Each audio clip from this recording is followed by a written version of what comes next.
Bismillahirrahmanirrahim.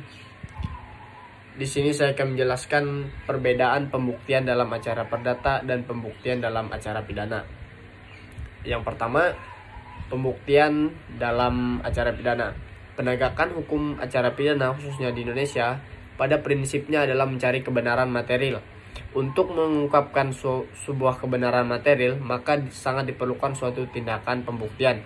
Oleh karena itu, pembuktian memiliki fungsi yang sangat penting dan merupakan titik sentral dalam proses pemeriksaan perkara pidana. Artinya, pembuktian ditinjau dari segi hukum acara pidana.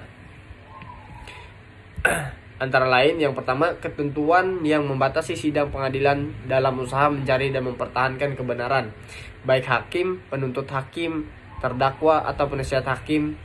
Semua terikat pada ketentuan tata cara dan penilaian alat bukti yang ditentukan undang-undang. Yang kedua, acara perdata.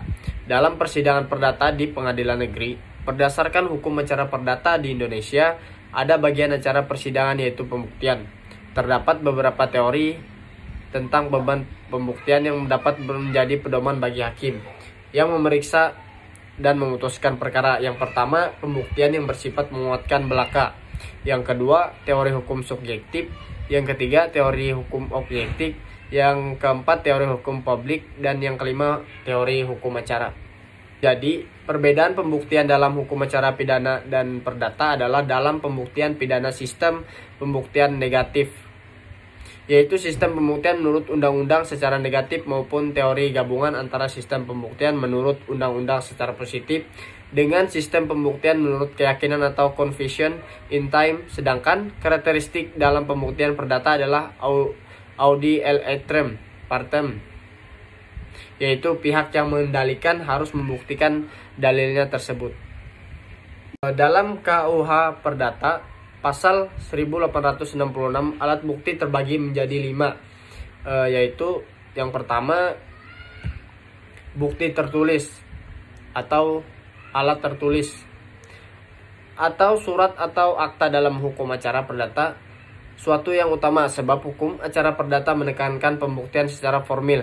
Contohnya saja, ketika seorang mendalilkan dirinya sebagai pemilik sebidang tanah, maka ia wajib menghadirkan asli sertifikat hak milik atau SHM yang benar diterbitkan oleh Badan Pertahanan Nasional atau BPN, maka hakim akan membenarkan kepemilikannya itu. Kedua adalah bukti saksi.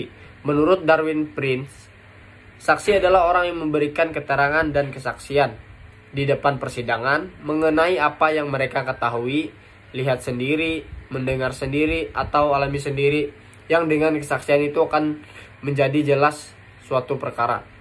Saksi yang dihadirkan di hadapan hakim bertujuan untuk menguatkan peristiwa yang didalilkan di depan persidangan.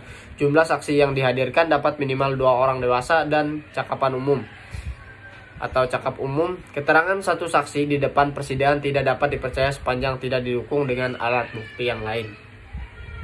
Yang ketiga adalah persangkaan.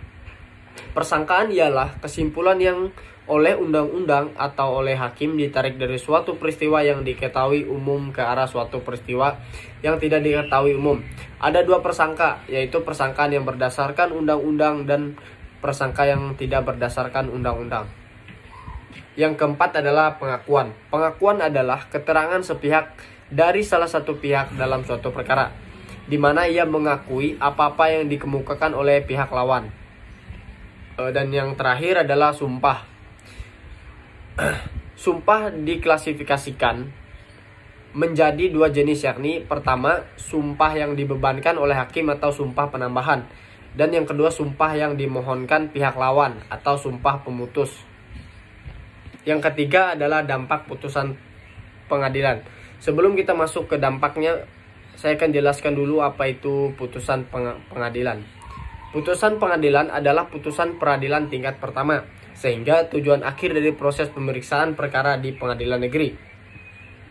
Dengan diambilnya suatu putusan oleh hakim yang berisi penyelesaian perkara yang disengketakan dalam putusan pengadilan sesuai dengan ketentuan pasal tersebut, maka apabila pemeriksaan perkara selesai, majelis hakim dikarenakan jabatannya melakukan musyawarah untuk mengambil putusan yang akan dijatuhkan.